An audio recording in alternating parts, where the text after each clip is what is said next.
AP, London. According to data from the European Union revealed on Thursday, Twitter took longer to examine abusive content and eliminated less of it in 2022 compared to the previous year.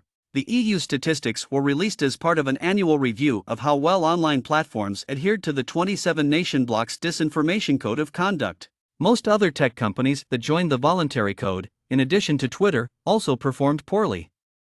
The numbers, however, may portend difficulties for Twitter in adhering to the strict new online regulations from the EU after owner Elon Musk let go of many of the platform's 7,500 full-time employees and an incalculable number of contractors in charge of content moderation and other important duties. In contrast, the percentage of warned content that Facebook evaluated within 24 hours dropped to 64%, that of Instagram to 56.9%, and that of YouTube to 83.3%.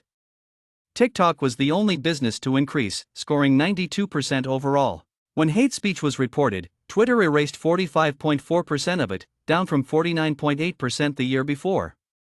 TikTok's removal rate decreased by 25% to 60%, compared to just slight drops on Facebook and Instagram. Only YouTube saw an uptick in takedown requests, which rose to 90%. Vice President of the European Commission Vera Jourova tweeted, "It's concerning to see a declining trend in examining notifications relating to illegal hate speech by social media companies.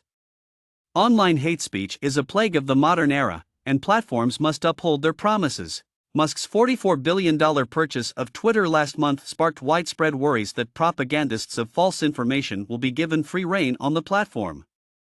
The billionaire Tesla CEO has reinstated suspended accounts, including former President Donald Trump's, because he believes Twitter has become too restrictive. By the middle of next year, new EU regulations intended to safeguard Internet users' online safety will start to apply to the largest online platforms, putting Twitter under more scrutiny in Europe.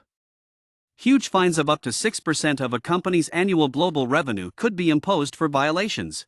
Arkham also demanded assurances from the business that it can fulfill its legal commitments in battling online hate speech and that it is devoted to putting the new EU online standards into effect. Without providing any information, Arkham stated that it has received a response from Twitter and will examine their response. Although there is little in the way of penalties, tech companies that signed up for the EU's disinformation code agreed to commit to measures aimed at reducing disinformation and submit regular reports on whether they are keeping their promises.